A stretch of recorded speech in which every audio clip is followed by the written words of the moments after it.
Hello friends, welcome to Sujata's balcony garden. ಬನ್ನಿ ಇವತ್ತು spider ಪ್ಲ್ಯಾಂಟ್ನ ಹೇಗೆ ಪ್ರೊಪಗೇಟ್ ಮಾಡೋದು ಅಂತ ನೋಡೋಣ. ಇದು ಒಂದು ರೂಟ್ ಬೌಂಡ್ ಆಗಿರುವಂತಹ ಒಂದು ಸ್ಪೈಡರ್ ಪ್ಲ್ಯಾಂಟ್. ಇದು 4 to 5 ಇಯರ್ಸ್ ಆಗಿದೆ ಇದನ್ನು ಹಾಕಿಬಿಟ್ಟು. ಸೊ ತುಂಬ ದೊಡ್ಡದಾಗಿ ಬೆಳ್ಕೊಂಡು ಚಿಕ್ಕ ಚಿಕ್ಕ ಗಿಡಗಳು ಪಕ್ಕದಲ್ಲಿ ತುಂಬ ಬಂದಿದೆ. ಮತ್ತು ಇದ್ರ ಗ್ರೋತು ಸಹ ಸ್ವಲ್ಪ ಸ್ಟಾಪ್ ಆಗಿರೋದ್ರಿಂದ ನಾನು ಇದನ್ನು ತೆಗೆದುಬಿಟ್ಟು ರೀಪಾಟ್ ಮಾಡಬೇಕು ಅಂತ ಹೇಳಿಬಿಟ್ಟು ಇವತ್ತು ಚಿಕ್ಕ ಚಿಕ್ಕ ಗಿಡಗಳನ್ನ ಕಲೆಕ್ಟ್ ಮಾಡ್ಕೊಳ್ತಾ ಇದ್ದೀನಿ. ಇದು ಮದರ್ ಪ್ಲ್ಯಾಂಟ್ ಪಕ್ಕನೇ ತುಂಬ ಚಿಕ್ಕ ಚಿಕ್ಕ ಸ್ಯಾಪ್ಲಿಂಗ್ಸ್ ಬಂದಿರುತ್ತೆ. ಈ ಥರ ಇವನ್ನೆಲ್ಲ ನೀಟಾಗಿ ತೆಗೆದುಬಿಟ್ಟು ಈ ಥರ ಪಕ್ಕದಲ್ಲಿ ಬಂದಿರೋ ಲೀವ್ಸ್ ಎಲ್ಲನೂ ಪ್ರೂನ್ ಮಾಡಿಕೊಂಡು ಚಿಕ್ಕದು ಮಾಡ್ಕೊಳ್ಬೇಕು. ನಾವು ರೀಪಾಟ್ ಮಾಡಬೇಕಾದ್ರೆ ನೀಟ್ ಮಾಡ್ಕೊಂಡು ಹಾಕ್ಕೊಳ್ಬೇಕು. ಹೀಗೆ ಒಂದೊಂದೇ ಗಿಡಗಳನ್ನ ತೆಗಿತಾ ಹೋಗಬೇಕು. ತುಂಬ ಗಿಡಗಳು ಬಂದಿರುತ್ತೆ ಅದರ ಪಕ್ಕದಲ್ಲಿ. ಇದು ಒಂದು ರೀತಿ ಶೋ ಪ್ಲ್ಯಾಂಟ್ ಆಗಿರೋದ್ರಿಂದ ಜಾಸ್ತಿ ಕೇರ್ ಮಾಡೋದಿರಲ್ಲ. ತುಂಬ ಲೆಸ್ ಕೇರ್ ಪ್ಲ್ಯಾಂಟ್ ಆಗಿರೋದ್ರಿಂದ ನನಗೆ ಈ ಸ್ಪೈಡರ್ ಪ್ಲ್ಯಾಂಟ್ ತುಂಬ ಇಷ್ಟ ಆಗುತ್ತೆ. ಮತ್ತು ನೋಡೋದಕ್ಕೂ ತುಂಬ ಚೆನ್ನಾಗಿ ಕಾಣಿಸುತ್ತೆ. ಒಂದೇ ಥರ ಪ್ಲ್ಯಾಂಟ್ಗಳನ್ನ ಇಡೋದ್ರಿಂದ ಅದರ ಲುಕ್ಕೇ ಬೇರೆ ಥರ ಇರುತ್ತೆ. ಸೊ ನಾನು ಎಲ್ಲ ಪ್ಲ್ಯಾಂಟ್ಗಳನ್ನೂ ಈ ರೀತಿ ಕಲೆಕ್ಟ್ ಮಾಡಿಕೊಂಡು ಪ್ರೊಪಗೇಟ್ ಮಾಡ್ತಾಯಿದ್ದೀನಿ. ಈ ಥರ ಪಾಟ್ಸ್ಗಳನ್ನ ರೆಡಿ ಮಾಡ್ಕೊಂಡಿದ್ದೀನಿ. ಬಾಟಮ್ಗೆ ಕಾಯರ್ ಹಾಕ್ಕೊಂಡಿದ್ದೀನಿ. ಕೋಕೋನಟ್ ಕಾಯರ್ ಹಾಕೋದ್ರಿಂದ ನೀರು ಈಸಿಯಾಗಿ ಆಚೆ ಹೋಗುತ್ತೆ. ಆ ಹೋಲ್ ದೊಡ್ಡದಾಗಿದ್ದರೆ ಅದನ್ನು ಮುಚ್ಕೊಳ್ಳೋದಕ್ಕೆ ನಾವು ಸ್ಮಾಲ್ ಟೈಲ್ಸ್ ಪೀಸ್ಗಳಿರುತ್ತಲ್ಲ ಅದನ್ನು ಸಹ ಯೂಸ್ ಮಾಡ್ಕೊಳ್ಬಹುದು.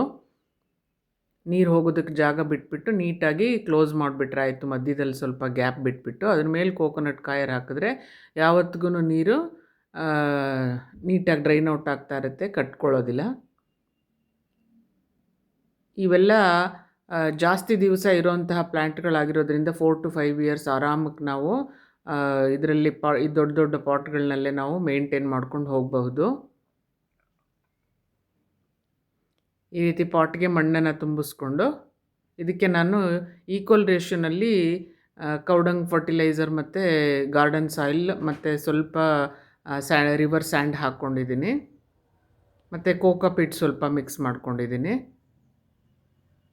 ಸೊ ಒಂದೊಂದು ಪಾಟ್ಗೆ 2 ಗಿಡಗಳ ಥರ ಹಾಕ್ತಾಯಿದ್ದೀನಿ. ನಾನು 8 ಪಾಟ್ಗಳಿಗೆ ಹಾಕ್ಕೊಂಡು ನಾನು ಸ್ಟೆಪ್ಸ್ ಮೇಲೆ ಇಡೋದಕ್ಕೆ ಅಂತ ಹೇಳಿಬಿಟ್ಟು ರೆಡಿ ಮಾಡ್ಕೊಂಡಿದ್ದೀನಿ. ಒಂದೇ ಥರ ಗಿಡಗಳನ್ನ 8 ಪಾಟಲ್ಲಿ ಹಾಕ್ಬಿಟ್ಟು ರೆಡಿ ಮಾಡ್ಕೊಳ್ತಾ ಇದ್ದೀನಿ.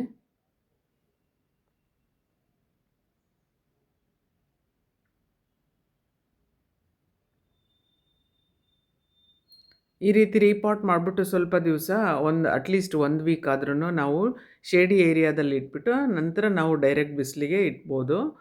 ಇದು ಸನ್ಲೈಟ್ ಇಷ್ಟಪಡೋದ್ರಿಂದ ಇದು ಬೆಳಗಿನ ಸಂಜೆವರೆಗೂ ಸನ್ಲೈಟಲ್ಲಿದ್ದರೂ ಸಹ ಏನೂ ತೊಂದರೆ ಇರೋದಿಲ್ಲ. ತುಂಬ ಲೆಸ್ ಕೇರ್ ಪ್ಲ್ಯಾಂಟ್ ಇದು. 2 to 3 ಡೇಸ್ ಒನ್ಸ್ ನಾವು ವಾಟರಿಂಗ್ ಮಾಡಿಕೊಂಡ್ರೆ ಸಾಕು. ವೀಕ್ಲಿ ಒನ್ಸ್ ಅಥವಾ 15 days once neem oil spray ಮಾಡಿದ್ರೆ ಯಾವುದೇ ರೋಗನೂ ಸಹ ಇದಕ್ಕೆ ಬರೋದಿಲ್ಲ. ಹೆಲ್ದಿಯಾಗಿರುತ್ತೆ ಪ್ಲ್ಯಾಂಟ್. ಸೊ ನೋಡಿ, ಆಫ್ಟರ್ ರೀಪಾಟ್ ಈ ಥರ ಕಾಣಿಸುತ್ತೆ. ಇವಾಗಲೇ ನೋಡೋದಕ್ಕೆ ಎಷ್ಟು ಚೆನ್ನಾಗಿ ಕಾಣಿಸ್ತಾ ಇದೆ ಅಲ್ಲ.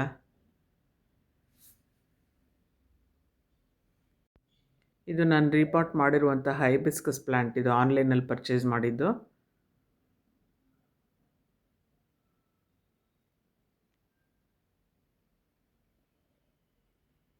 ಸೊ ವಾಟರಿಂಗ್ ಮಾಡಿಬಿಟ್ಟು ಸ್ವಲ್ಪ ದಿವಸ 1 ವೀಕ್, ಅಟ್ಲೀಸ್ಟ್ 1 ವೀಕ್ ಶೇಡಿ ಏರಿಯಾನಲ್ಲಿ ಇಟ್ಕೊಳ್ಬೇಕಾಗತ್ತೆ.